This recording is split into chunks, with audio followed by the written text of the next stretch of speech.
Hello, everybody. Welcome back. Very excited to have my next guest on the show. Very popular, doing so much for our first responders everywhere. Author of best-selling book, CopShock, and a trauma expert, Alan Cates. Welcome, sir. Thank you for being here. Thank you for inviting me. I appreciate it. You know, I got the book. You sent it to me a while ago. I read it. Amazing, amazing book. And like I told you before we started, sir, it's I know it's been said many times, it's a survival book for first responders. What was the catalyst behind you writing this? I know this is going to sound strange, but I mean, and how does it really happen? I woke up one morning and I thought, you know, Vietnam veterans get PTSD. I wonder if cops do. Yeah. And that's kind of how it started. And I phoned the LAPD counseling unit and spoke to the head of the peer support department. And he said, absolutely, they get PTSD. And he said, why don't you come down? I'll introduce you to some officers who have PTSD, and you can talk to them and get a feel for what it means to law enforcement. So I did. I went down to LAPD and started interviewing. And from that point on, I was reading book after book and looking at studies. And the thing that struck me was that there was no actual book or manual that described what law enforcement first responders actually experienced. There were a lot of studies, but there was no book that kind of captured it. Mm-hmm. So that's why I came up with the idea of writing a book about PTSD and law enforcement, which, of course, once I started into law enforcement, that included all first responders. And I thought, I'm a journalist by profession, and I thought, well, that's interesting. If there is no book, I'm going to work on this book. I've never written a book before. I've written a lot of news stories, and I thought, well, 6 months. I'll give it 6 months. So, you know, as I say, it took 6 years. Yeah. So a slight underestimate, but the issues are so complex. Is that, you know, for example, let's talk about divorce in law enforcement. I read studies that said that the divorce rate for law enforcement is about the same as the general public. I read others that said, no, it was below what the general public experiences. But most of them said it was above. It could be 75%. It could be 90%. It's like, how do you make sense? Yeah, how do you know how do you know what's true? So I would have to read at least a dozen different studies to get some kind of consensus and understanding. And I talked to trauma experts and psychologists and to get some kind of really good understanding of what all of this meant. Now, multiply that by every single issue that I describe in the book, and it took 6 years. Yeah. And you mentioned divorce. Yeah, of course. Any job that is stressful, like law enforcement, veterans, is susceptible. You know, I don't have to tell you, sir, is susceptible to high divorce. I mean, it's kind of common sense, but you know what to say about common sense? It's not so common, right? Yeah. And of course, it's a little different because most of us, you know, we go to work, we don't expect that someone's going to point a gun at us. Absolutely. You know, or we're putting our lives in danger. So that makes a big difference. And I like what you said, because when I was growing up, I'm 53, but when I was growing up, I remember my dad was a Vietnam veteran, and you know, when you heard the term, you know, mental challenges, or I don't even think we used PTSD back then. I'm sure it was always been around, but we didn't coin the term. Not until 1980. Yeah, 1980. That's and I remember it was invented. Yeah, but you always associated it with veterans. You know, with military veterans, and it never really got associated with law enforcement or first responders, but now it's on the forefront. So it's amazing how far we've come. And what else you said was very, very true. The complexities behind, you know, first responder trauma and mental health challenges. I mean, it's like unrolling, you know, it's unwrapping an onion. There's so many different issues, divorce, financial issues, relationship issues. Yeah, and since police and first responders started talking about and being diagnosed with PTSD, they ran into something else, which is okay, I need a PTSD pension because it's gone too far. I can't do this job anymore. And then you ran up against workman's comp, which is called different things in different states. But basically, it's a government organization that is attached to the city, and they don't want to pay, period. And they weren't recognizing PTSD as being a legitimate reason for a police officer, first responder to want to back out of the job. And the fact is, they don't really want to. They don't want to. They feel forced to because of what they're experiencing on the job. And so I was involved in a court case where a police officer was in his vehicle, marked vehicle, in uniform.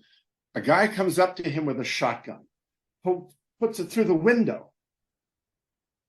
Luckily, the police officer was faster, and he pulled out his gun and he shot him dead. As a result of that, he developed post-traumatic stress disorder because, killing another human being is horrendous. So I was called in as an expert witness, and the lawyer for the equivalent of workman's comp said, why in the world should we compensate police officers because they're paid to kill people? I said, no, they're not. And actually, if you look at the figures, I was prepared. All I did was go to the FBI website. The numbers and see don't how match many up. times, how many times police officers actually shoot someone. And it was like something like 0.04%. And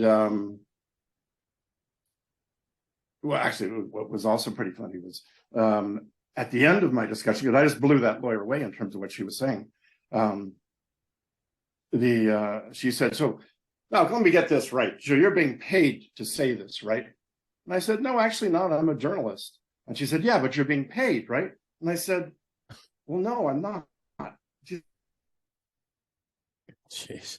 He said, what do you mean you're not? Why? And this became an issue about why I'm not being paid, to say what I'm saying. I said, because it affects my credibility, which of course totally destroyed her. It affects my credibility, and I wouldn't be able to speak honestly.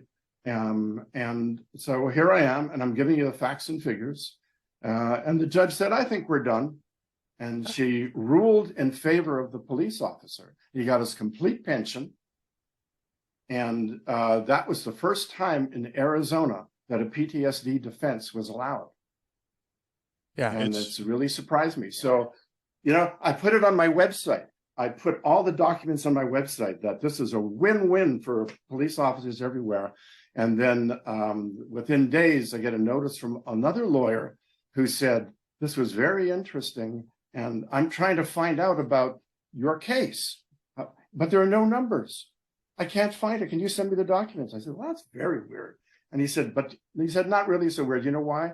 He said, because in Arizona, you're not allowed to publish these findings.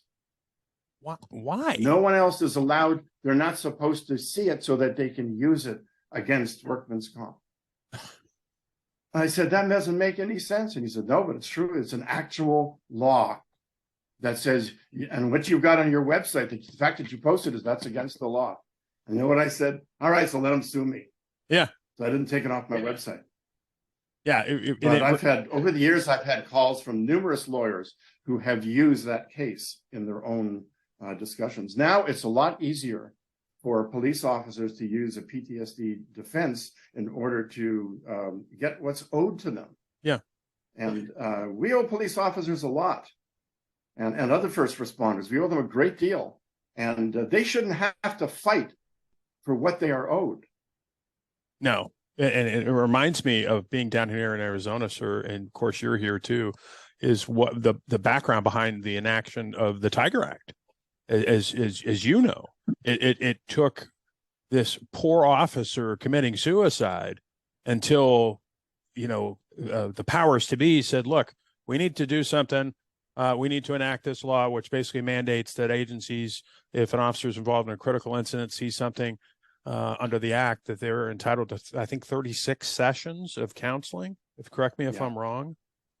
But my point is that we're always so reactive. Okay, you know what, hit the fan. We have people offing themselves, so we better do something. Instead of trying to catch people before they fall in the water and plucking them out downstream, why don't we be more proactive on the front end? Yeah.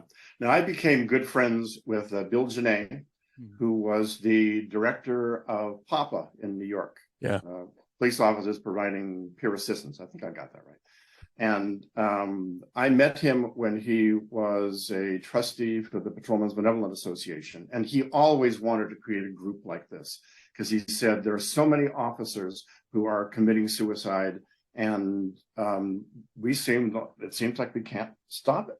Mm-hmm. So he told me about a meeting he had with the New York Police Department because they were quite concerned about so many suicides. And Bill said to them, well, look, the problem is that the officers will see your psychiatrist, but everything they say is reported to the administration and they lose their jobs. Yeah. So I said, if they can be guaranteed confidentiality, then you're going to see a severe decline in suicides, and they will go to see basically the company, the department's mental health people. And they said, we can't do that. So Bill said, how about if we create our own organization and you put money into us? All the money that you would put into your psychiatrist, you give to us, we'll create our own organization. And you know what they said? Yes. So they did. They created PAPA. Yeah. And Bill told me, he said, in the first year, they saved the lives of 35 officers. It was pretty astounding. Yeah. What they do in New York because of this peer support. And of course, now there's peer support all over the country. When I first started researching CopShock, there was very little peer support. And I was asked to speak at numerous conferences.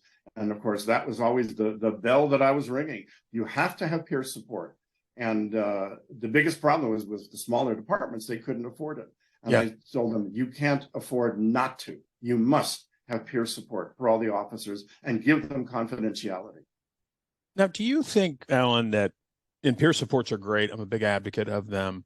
Do you think there's still a reluctance with some officers, even going to a peer support team inside the department? Sometimes they're inside, sometimes they're out. Do you think there's still a reluctance for people, members of an agency to say, I'm going to go talk to my peer support because of fear of repercussions? Like you said, it's going to get back to admin. I was in a meeting a couple of weeks ago here in Arizona, and a bunch of peer support members there, peer support teams. And one of these members got up and spoke and said one of their people on their peer support team was actually an IA, internal affairs. You're kidding. Commander. And I'm thinking, why in the hell, if I'm a member of that organization and I guess work with what you have, but if I'm struggling, why am I going to go? Because it doesn't matter how you spin it and how you try to sugarcoat it. You're part of IA. And I'm afraid because now my job's at risk. You know what I mean? Do you think there's still a problem with that?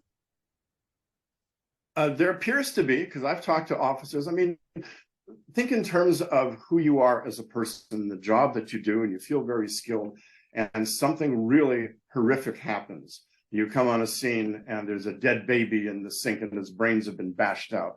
I mean, that is a horrific thing, but it's in CopShock. This happened. Yeah. And this police officer talked about it and the effect that it had on him.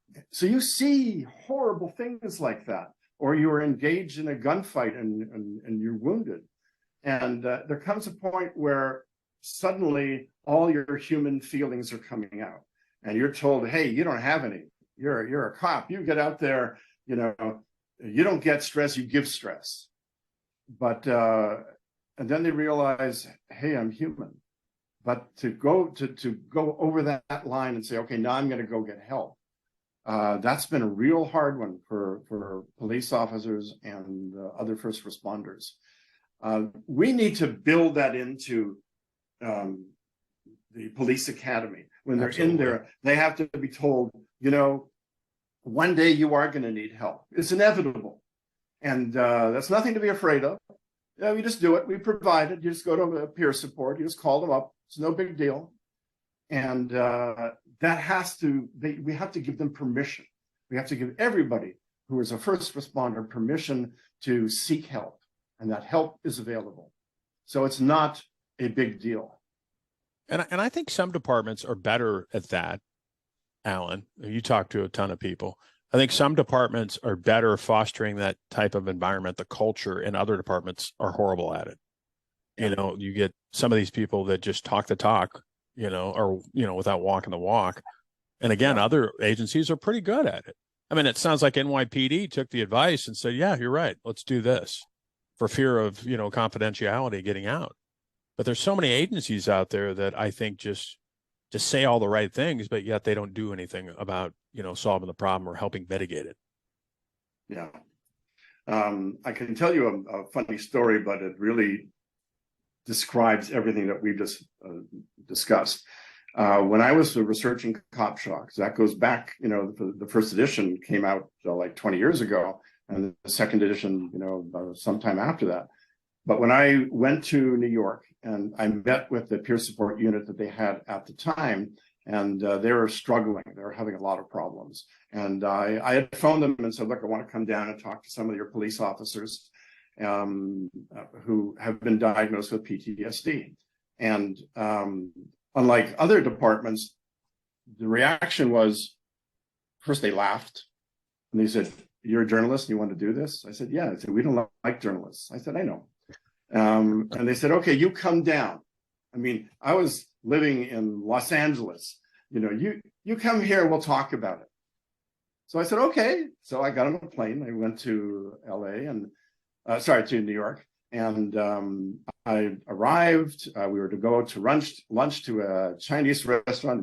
I remember the details. And as we were walking, there were about 5 of us. And we were walking out of John Jay College to go to this restaurant. And a lieutenant was walking by and she asked where we're going and said, well, can I join you? So she joined us and we got there and we order our food at the restaurant. I'm about to open my mouth and say, this is why I have flown 3,000 miles to talk to you guys.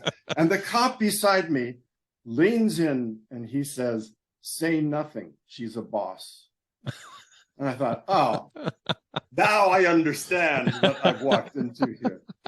So I talked about my flight. I talked about the chocolate that was left on my pillow at the hotel. They looked at me like I had lost my mind. So anyway, I mean, she was a very fine officer, but still, that was their attitude. So afterwards we went back to the office, and we got to the office. I said, look, you must think I'm totally insane, but Joe here said, say nothing because she's a boss. So you heard the drivel that I said, and they all shook their heads. Yeah, you did the right thing. And they said right away, it's like, okay, you're one of us, and they started picking up the phone. They were calling police officers diagnosed with PTSD, and they set up all the interviews. The Patrolmen's Benevolent Association gave me an office because they said no one's going to go to the department to talk to you. Yeah. So they'll come to the here and they'll talk to you. And I was going to be there for 3 days. I was there for 2 weeks, and every day I was interviewing officers. They were so forthcoming. The things that they told me, as you saw in my book, yes, it's not whitewash. They talk about taking drugs and stealing money and doing horrible things because they're in the throes of PTSD. Not that that's an excuse, but that's the reality of it. Yeah, it makes you do really crazy things, and they talk about it. And in the book, as you recall, I show how they get to the depths of despair. Yeah, and most of them in the book want to kill themselves, and one actually does, which was a horrific thing. Yeah, and but they dig their way out, and they show how they survived, what they did, and mostly who in peer support that they talked to. Yeah, I think the hardest thing for me, Alan, was just doing a lot of self-reflection, going inside of myself, saying, and putting my ego aside and putting my fear mostly aside and saying, I need some help. It's, you can go one or two ways. I can off myself, or I can pick up the phone and ask for help. And that's what I ultimately did, obviously. But I think that's the biggest challenge with people, right? I mean, this, in my opinion, their fear, their ego, I think, is one of the biggest things. I'm always the protector. I have to go out there and save people. And what are people going to think of me if I'm the one asking for help? What are people going to say about me? And I got to a point, sir, where I was like, I don't give a damn what people say about me. This is for me. You know, this is for my mental health, my well-being, and I'm going to be better for it. And I am. Yeah. Let me tell you about one of the stories in CopShock. By the way, first of all, right after the book came out, I was not satisfied. I was not happy, because it's like, well, what kind of impact is it having? And then I got a phone call from a police officer. Tremendous impact. The first thing he said, he said, you saved my life. Yeah. He said, I read your book and I realized one thing: I'm normal. Absolutely. Because police believed, they're taught that violence is normal, and that their feelings about it, that's abnormal, which of course it's the opposite. Mm-hmm. And they have to recognize that they are human, and no matter what their training is, they will react as a human being. And they're trained not to do it there at the crime scene. But later they are going to react, and they need people around them, people they can talk to, people they have already talked to in the past, to say, one day I'm going to call you because I'm going to need some help. And all I want you to do is listen. And that's really important. That's the most important thing I found with police officers. If they can talk about their experiences, because, you know, cops don't talk. No. If they can talk about their experiences and feel honored, and feel honored by the other person who is there, and someone who's not judgmental, is not going to judge them, then that's going to go a long way. Anyway, I was going to tell you about a police officer named Jonathan Figueroa, who is one of the stories in CopShock. Mm-hmm. And he arrived just after 9/11, just after the buildings came down. And he worked on the pile for the 98 days. And it was really having an effect with him. He was a canine officer. And he even asked, halfway through, he asked to be relieved. He wanted to do something else because it was making him crazy. But they couldn't afford to let anybody go. So he was there, and so then he continued on with his normal activities. 5 years later, first of all, he was not reacting. He was not having any difficulties with PTSD or anything. 5 years later, a friend of his, a police officer, was hurt in a car accident. He went to see him, and he said he saw him and he suddenly started to shake. His hands were shaking. It's like suddenly something happened to him. He couldn't understand it. And this went on for days and weeks, and he started drinking, which he never did before. And finally, he went to his locker at the station, and he took out his gun and he put it to his head. And he said, "What am I doing? I just can't cope with this." He was stuttering, which he had never done before. So he went to his sergeant, and he told the sergeant what had happened to him, what's been going on. And the sergeant picked up the phone and he called Papa. He called one of the peer support officers at Papa, and he said, "I want you to go see this guy. You tell him everything that's going on with you."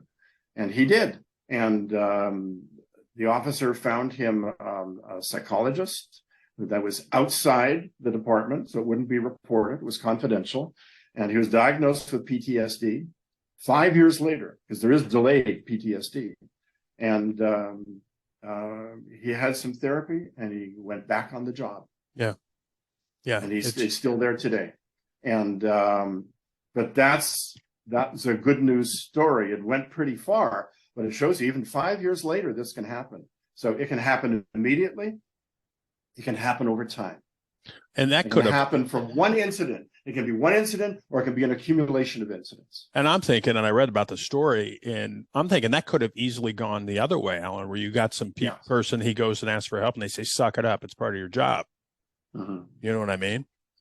It's exactly right. Yeah, it's but there's so many, you know, for all the depressing and horrible stories about first responders, there's a lot of success stories out there about people, first responders that have hit the rock bottom in a pit, whatever you want to call, And then they sought treatment and they opened up their mouth and they reached out for help. And now they're in recovery still, because I don't think recovery ever ends. I mean, I'm in recovery from my treatment, and it's not there's no end date to that, in my opinion. You have to keep up with it. But there's so many stories out there that first responders share to inspire other first responders to come forward. And I think that's the beauty of the age we live in right now with technology and all this other stuff. One of the beauties is now we have the opportunity to connect more than ever and share stories and help people that need help, like yourself and your book and what you're doing right now. So in that regard, I think we're living in some pretty amazing times. I think we have a long way to go in terms of officer wellness and first responder wellness, but we're on the right track, I believe. Yeah, I think so. I've been told that that my book set things in motion. Absolutely. Because there hadn't been anything like it written before. And of course, I didn't realize the scope of the issues involved when I started on the project. But I did realize that police officers, first responders, everything is very underreported. You never hear about this in the news. At that time, 20 years ago, you didn't. Well, you still don't hear a lot about it in the news, Alan. I mean, you don't hear a lot about this, first responder wellness and mental health and addiction problems and stuff like that. You don't see a lot of it. And I wonder why that is. Maybe it's not glamorous or shocking. I don't know.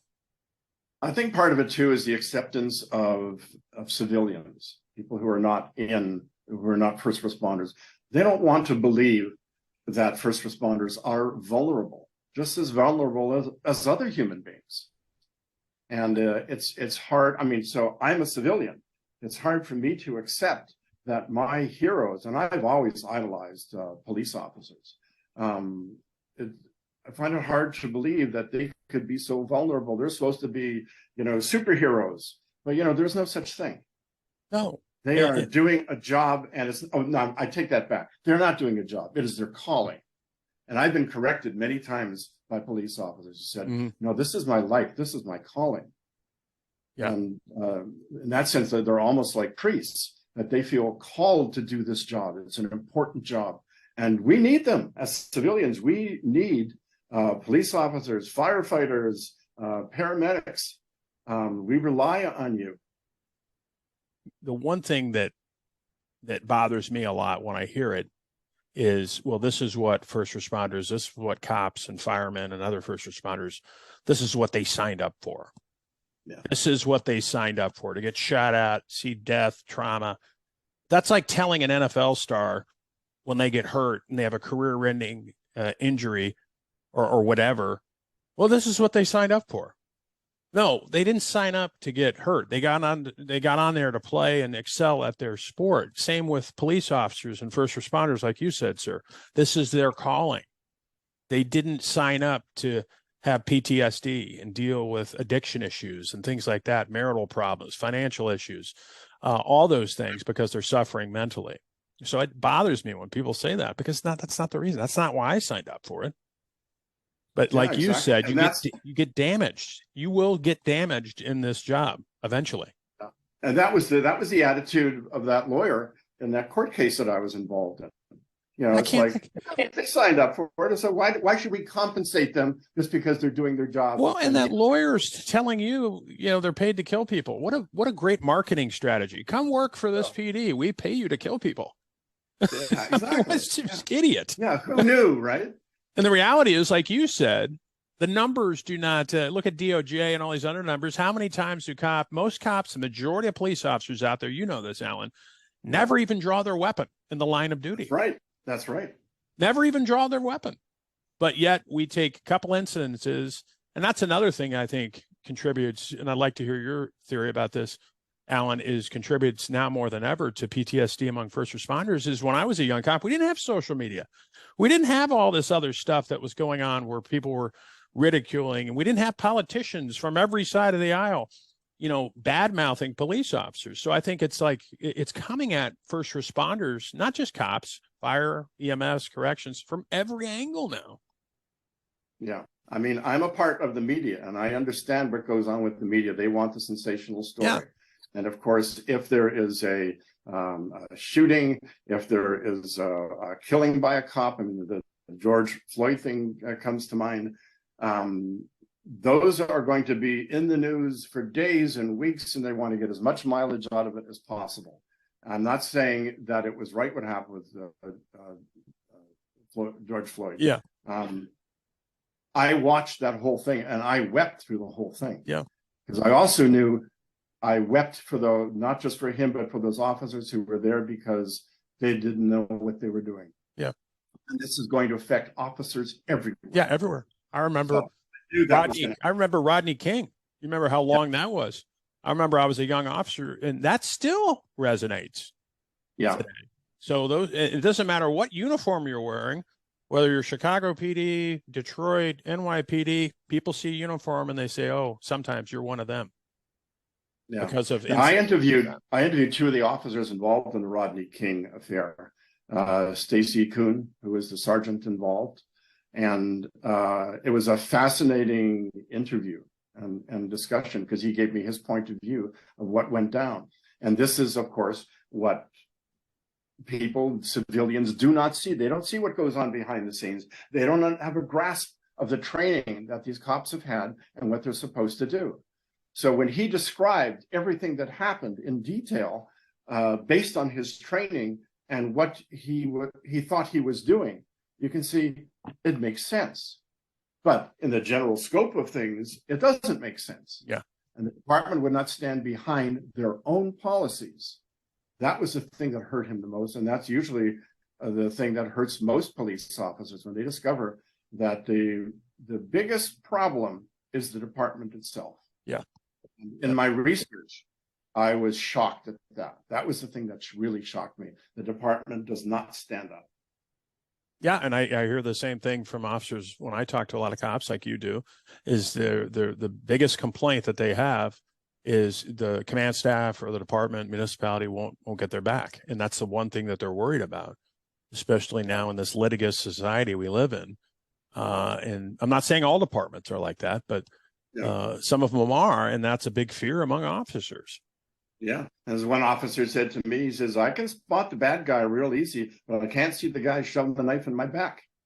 Oh, wow. I like that. Yeah, that's what he said. Wow. Wow. Now, where do you think, Alan, I mean, I know you're an expert in trauma. Where do you think do you think we're doing a good job when it comes to treatment? You know, okay, an officer comes forward or a first responder comes forward, they ask for help, they're on that track, they're on that patient track. Do you think we're doing a good enough job as far as treating officers, you know, with PTSD and mental health and addiction challenges? We're still in the infant stage. We think that we've progressed so much, and we have, but we're still at the beginning of it. I know it seems like a lot of years have passed since I first started researching this, but you know, they've invented therapies that have been great for cops, like EMDR, which I'm sure you've heard of. Yeah.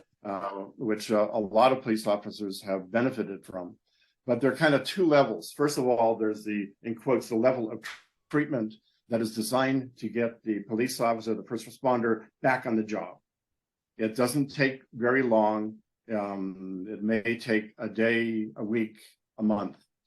And then there are the long-term problems. That's the other level, where psychologists are usually involved, or psychiatrists, but usually psychologists.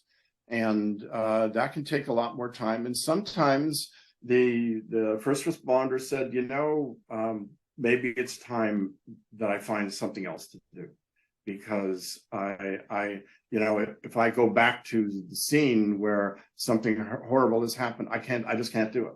I find myself shaking or whatever, you know. So you can have as much therapy as you want, but sometimes you just got to walk away and find something else.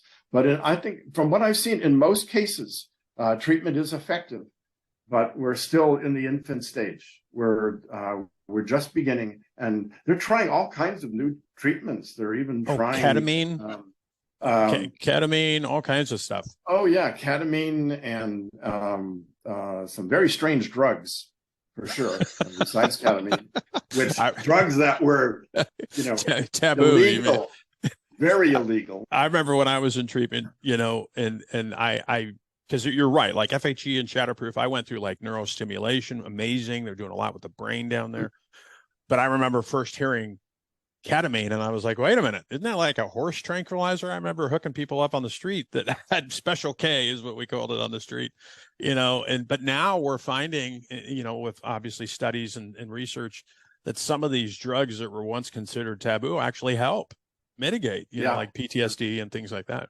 Yeah, let's talk about ketamine for just a second here, because I also work as a ghostwriter, and I was ghostwriting a book for a woman who has PTSD, and she had a very sick child in the hospital. This is where her PTSD came from, and that child was given ketamine.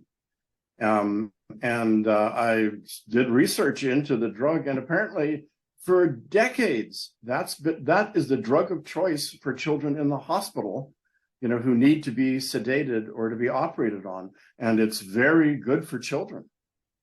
So because I'd heard that ketamine is a horse drug. Yeah, but it's amazing how we look at the stigmatize something and say, wow, this can have any benefits. But then we get to a point where we start trying it on people who are suffering, and then we figure out, wow, this actually does have some benefits. Well, I mean, you may take marijuana. I'm not an advocate for marijuana, but take marijuana. I mean, when I was young, it was demonized. Now we're actually finding, obviously medicinal purposes for it. But, so as time goes on, and maybe in the future, we'll realize that more and more of these things that were once considered, oh, we can't do that, are going to become pretty mainstream. Yeah, we just have to keep an open mind. And sometimes it's hard, because I know that they've been testing ecstasy, for example. Yes. And it's like, you're kidding me. Like, what? But they have been testing it, and it's been quite effective. But it's, it's monitored by clinicians, and they know what kind of doses to give. Absolutely. So I don't think anybody under these circumstances is having a good time. Yes. So. Alan Cates, if people want to reach out to you, sir, what's the best way then they can contact you? Maybe book you for a speech, have you come and visit a facility? Wink, wink. Oh, I really want to come see the facility. Yeah. And where to get CopShock? Yeah, they can go to my website, which is CopShock.com, CopShock, one word. And all the information is there about how to contact me. And it talks about, if someone's interested in me speaking at giving a seminar or talking at a conference, I talk about the different conferences I've already talked at. And there's a lot of information on the website about PTSD and first responders. Thank you, so sir. CopShock.com. I appreciate it, sir. Any final words for the listeners out there who might be struggling? You'll find your way through. The most important thing is, first of all, is to know you are normal, that what you are experiencing happens to everybody in the world. Absolutely. And that first responders are told that, no, you've got everything under control. But as humans, we have to just go with it. If stuff happens, and you will get better. And when I first started researching PTSD, I heard from psychologists, I read in books that you cannot cure PTSD. And since then, with new therapies, it's totally changed. Now, yes, you can cure it. You can cure PTSD. You can manage it, and you can cure it. Those are my final words. I appreciate it, Alan. Thank you so much, sir. I hope to get together with you, sir, and soon buy you some coffee. We both live in Arizona. Yeah, it's astounding. We're probably like a block away from each other. We didn't even realize it. We didn't even realize it. Alan Cates, thank you, sir. Always a pleasure. I'd love to have you back on in the future. Thank you, Patrick. Thanks, sir.